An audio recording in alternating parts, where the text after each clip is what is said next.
Yun nga mga kapatid, may panonoorin na naman po tayo. Siyempre ito'y galing sa Pinas News Insider. Mag-update ho tayo, no? At ating bibigyan ng reaksyon at opinyon na shock lahat sa palasyo. Sobrang napahiya. Umamin si Ramon ang papalitan si Junior Takeover President Sara. Yan din, nakalagay lang mo dito yan. Alamin ho natin kung anong meron dito sa balitang ito. Yung Pinas News Insider, nasa descriptionan, ilalagay ko para panoorin niyo ng buo kasi dito mag-uusap-usap tayo, magkukwentuhan po tayo. Yung mga opinion natin, iisang damdamin ho yung nararamdaman natin eh. Ayaw na ho natin sa administrasyon ngayon, hindi naman ho sa kinakalaban. Ang sa atin lang gusto sana natin yung tamang pamumuno. Diba? BP Sara sana. Sayang, pero sana maging presidente si BP Sara, no? Okay, panoorin na natin ito. Kung gusto nyo naman ng mura na at mabilis na internet, nandito na Game. ang Fiber ni Juan. Maaasahan, kaya Alright. tawag na. Baka meron na sa inyong lugar ang Fiber ni Juan. Mga kapatid, napakabilis ng internet na yan at ang mura-mura pa. Okay, here we go. Ito ang balita ngayon. Trending at pinag-uusapan ngayon sa mundo ng social media. Ang di umano'y balitang. Ito ang balitang dapat malaman ng taong bayan na pilit tinatago at pilit ayaw di umanong ipalabas ng mga bayarang media sa palasyo, Malamang. kamara at senado sa publiko. Matapos ang samut-saring issue na binabato ngayon sa Marcos administration na tila nagpapahina sa kasalukuyang gobyerno ngayon at kung sakaling bumagsak di umano ito ay tila nagtrending sa mundo ng social media at lumutang ang pangalan ng negosyanteng si Ramon Ang na posible di umanong pumalit kay Bongbong Marcos sa pagkapangulo. Nakilala di umanong aktibong sumusuporta sa ilang proyekto ng gobyerno ngayon. At yan ay Hindi ko kilala yan. Hindi ko kilala yan. Para sa akin, mas subok ang mga Duterte. Kakampi man yan ng Duterte, pero mas gusto ko pa rin Duterte sanang maupo. Hindi naman sa solid talaga tayo na Duterte, ano? Kasi may resibo na eh. Ewan ko lang kung mali ako ha. Sorry kung mali ako. Hindi ko kasi kilala yon. Malamang makamabuting tao din yon. Ewan ko lang. Pero para sa akin, si BP Sara at ang mga Duterte lang, no? Kasi may nagawa na sila at may resibo na sila na talagang meron silang malasakit sa kapwa. Sa kapwa nating Pilipino. Diba, kung yung iba, akala ko nga nun si Mayor, okay na eh. Kasi sabi ko ba, ang galing ng Mayor na to ah. Tapos kinausap lang ng congressman, nagulat tayo, hindi na nag-ingay. Nalaman nyo ba yun? May isang Mayor na, grabe, bumabanat sa mga congressman. Tapos nung kinausap ng congressman, wala na, hindi na maingay ulit. Yun lang, pero idol ko sana yun, ano. Ayoko kasi yung mga umuupo, masisilaw sa pera, may magbabago ng design, no? Ayoko nang ganun. Etong mga Duterte, pag na-survive po nila ito, wala silang pinagkakautangan ng loob sa mga kapwa nila politiko dyan kasi gusto nila puro tama lang sana.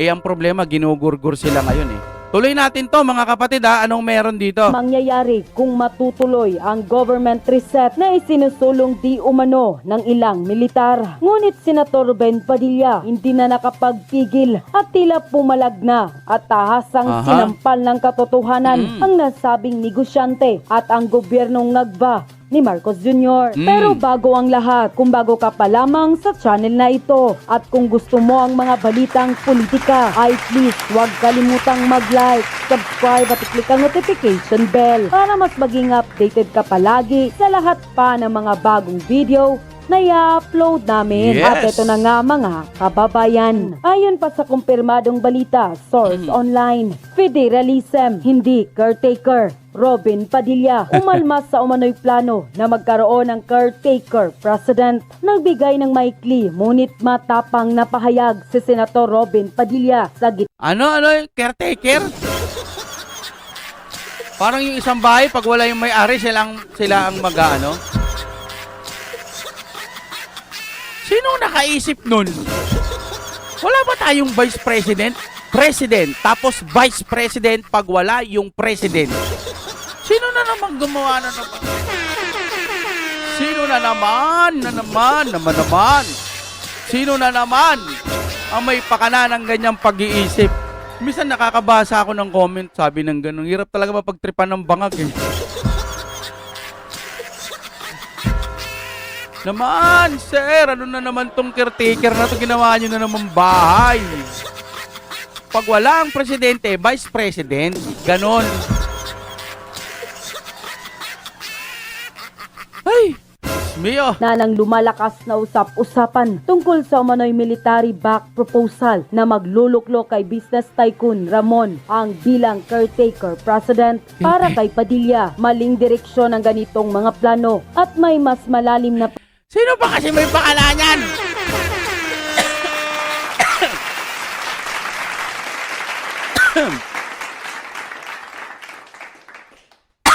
Excuse me po. Naman! Palike po habang nabablaan ko pa tayo Palike po ng ating video. Malaking tulong ho talaga yung like sa akin kasi nababalik na po yung algorithm. Sumisigla na ho ulit. Biruin mo 400k view subscriber tayo pero nasira ko yung algorithm. Nagpalit kasi tayo ng Deng TV. Galing tayo ng X-Crew to Deng TV. Ayun na nga. Naman. Caretaker. Aalis yung may-ari o yung namumuno tapos caretaker yung papalit, hindi yung vice president. Naman. Sakit sa ulo.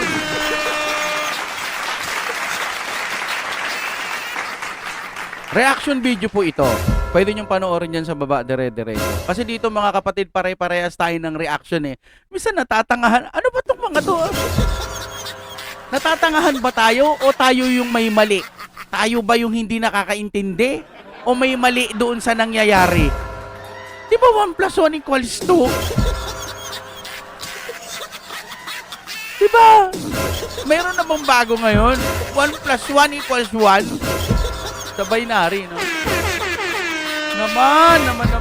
problema na dapat unahin. Sa isang maikling reaksyon na mabilis na nag-trending online, sinabi ng senador, federalism ang solusyon, hindi caretaker. Suko na ang Visayas at Mindanao sa kakaasas sa mga Taga-Luzon. Maawa naman tayo sa kanila. Tila ipinaparating, hindi reset, hindi caretaker, at hindi boardrooms politics ang magliligtas sa bansa. Sino nagsabi ng reset? Kaya, kung may ano man yung term na ginamit nilang reset, bakit reset? Ayaw nyo na ba yung pamumuno ngayon? Akala ko pa sabi ni, sino ba to nila Manang Claire, gumaganda yung Pilipinas. Mababalik yung tiwala. Ito, bakit may reset? Ay, ano ko? Talaga naman yan. Type nyo, sino ba nga nai-stress na dyan? Pupusuan natin yan, ha? Naman. Yung Luzon na yan talaga problema natin. Yung mga taga-Luzon na matitino, lumipat na kayo ng Visayas at Mindanao. Tapos magbotohan tayo, ihiwalay nyo na yung ano na yan. Yung Luzon na yan, lahat ng mga maka-BBM doon sa Luzon. Doon na kayo, sa inyo na lahat yan. Lahat ng mga may ayaw sa pamamalakad ni BBM, no? Dito na lang kayo sa Visayas at Mindanao. Hayaan nyo na yan sa kanila. Paalam mo nilang yung Luzon na yan. Joke lang. Tuloy tayo. Pucha, alam nyo, nagugulat ako sa mga balitang ganito. Reset? Caretaker? Tanay dana, uunahin ba yan? Yeah, mandir. Expression lang, sorry. Practice lang tayo magbisaya. Yun pa no? Hindi tuloy ako makapanood ng dire-diretso. Dahil sa inayupak na mga plano na yan. Flood control issue, ang daming nakawan. Bukod sa mga pangit po na flood control, low quality ng mga gawa nila, meron pang mga multo na kunwari meron pero wala. Anong gagawin natin ngayon? Paimbestigahan si BP Sara? Naman. Talaga naman yan. Kayo, nasasayahan pa ba kayo sa mga nangyayaring pamumuno nila? Reset? Caretaker! Naman. Tuloy tayo. Pasensya na. Yung iba kasi sinasabi, oy, puro kadak-dak. Ituloy mo na yan. Then, nasa baba po. Ayan ha, pinopromote ko na po. Matagal na ho natin kasama yan, Pinas News Insider. Dito kasi pare-pares tayo ng pag-iisip. Kalma. Dito ho kasi pares tayo ng pag-iisip. Pare-pares po tayong nagmamahal sa mga Duterte. Pag may nakikita tayong mali, dapat itama. Etong presidente ninyo, hindi naman talaga mananalo yan kung wala si BP Sara. Tapos babalik ta rin nyo pa. Ang daming bilyones. Tapos kailangan reset o caretaker. Kung hindi caretaker, kung hindi reset, bawal na makakamag-anak. Ang dami nilang mga pinagsasabi. Bago daw magpasko, may makukulong. Wala naman nangyayari. Tapos bukod pa doon, si Tatay Digong natin, dapat maibalik sa Pilipinas. Gustong-gusto na nung matandang yon na bumalik sa kanyang mga mahal sa buhay. Yun ho, yung mga importante. Yung pinagkanunupo nila. Ay, nako Pilipinas kung mahal. Hinawakan ka ng mga hindi karapat-dapat. Ang solusyon ayon sa kanya ay ang matagal nang isinusulong na federalism kung saan mas may kapangyarihan ang bawat rehiyon at hindi nakasentro ang lahat sa Metro Manila at Luzon. Gusto ko yon. Base sa pagkakaintindi ko, magkanya-kanya na tayo. Hindi, joke lang. Di ba? Kung sa Luzon, sa inyo na yan. Hoy, mga Kaluson, love naman natin yan. Love namin kayo. Hindi na namin love yung mga namumuno dyan. Yung matitino doon kami. Hindi naman nakapagpigil si Chavit Singson na magsalita na sa publiko at ayon pa sa kanya, dead sure, mapapatalsik siya. Sa gitna ng umiigting na krisis ng administrasyon, diretsang hinikayat ni dating Ilocos Sur Governor Luis Chavit Singson si Pangulong Marcos Jr. na magbitiw habang mayroon pang honorable exit upang hindi na maulit ang sinapit ng kanyang ama na napalayas sa Malacanang noong 1986 EDSA People Power sa isang talumpati sa Makra Balitaan sa Harvard View Restaurant. Hindi nagpatumpik-tumpik si Singson. Pag di siya bumitiw, I am dead sure mapapatalsik siya. Iginiit niyang lumalala ang disgusto ng publiko lalo na't sa gitna ng mga kontrobersiya sa flood control scandal, mga aligasyon ng katiwalian at mga ulat na pag-arangkada umano ng martial law powers ni Marcos Jr. Babala ni Chavit, kung itutulak ni Marcos Jr. ang martial law, lalo lang magagalit ang tao. Kaya't panawagan niya kay Marcos Jr. ilagay ang kapakanan ng sambayanan bago ang ambisyon. Isang tabi ang politika. Huwag nang hintaying pilitin siyang umalis. At Master Judea, shoutout po. Tuloy-tuloy tayo, no? pag-uusapan po natin sa episode na ito ang Bukana Bridge, ha? Trending sa social media itong noong nakaraang linggo. Trending sa social media itong Bukana Bridge yan sa Davao na pinag-usapan sa iba-ibang kakalsadahan, sa iba't ibang sulok ng Pilipinas at maging sa ibang bansa. Dahil ito daw ay inangkin ni Bongbong Marcos at ang sabi naman ni Claire Castro na kanyang aso, ito ay natapos sa kanyang termino, therefore, ito ay legacy ng kanyang pinakamamahal na Pangulong Bongbong Marcos Jr.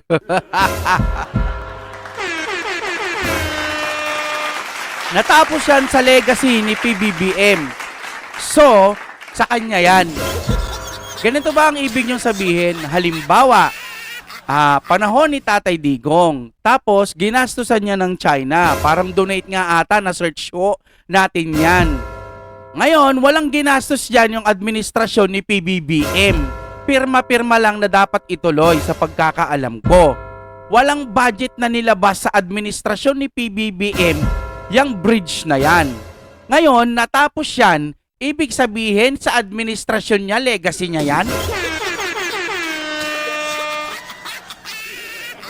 Tapos kayo, kaya nyo pa rin ipagtanggol to. Wow! Naman. Diba, mga sir? Wala siyang ginastos dyan. Sinerge ko pa yan. Sabi din ng China, gastos nila yan. Pwede siguro may ambag siya. Sabihin na natin, sige, may ambag ka na, pero huwag mong kalilimutan na may ambag ang mga Duterte dyan sa bridge na yan. Eh bakit? Paano mo nasabi? Sabi mo naman, China, China eh. Ikaw, Marcos, ayaw mo kay Washing Pay. Ayaw mo nga sa China eh. Ang dami mo mga parinig-parinig sa mga China. Ngayong nakatapos na, aangkinin mo na. Ito ang gobyerno natin, mga kapatid. Hindi po tayo lumalaban. Ang sa atin lang nakakakita tayo ng mga pagkakamali na sinusuportahan nyo sa pamamagitan ng panunood sa atin. Hindi tayo titigil mag-reaction at magbigay ng opinion. Iisa ang puso natin, Duterte pa rin. Bakit? Kasi ito yung matino. Dito, nakikita naman natin bakit napakasimple. Hindi sa'yo yung bridge na yan, pero inaangkin mo. Hindi ba? Mahirap bang intindihin yun? Mga kapatid, pag nakaabot kayo hanggang dito, maraming salamat sa panonood. Suportahan natin ang mga Duterte. Hindi naman sa diehard, pwedeng ganun na rin. Pero eto kasi may resibo na. Nakita natin may katinuan. Maayos ang pamumuno. Ayos to. Kaysa doon sa nakaraang administrasyon na Marcos, tapos ngayon Marcos na naman, parehas lang din halos. Mas malala lang yung ngayon.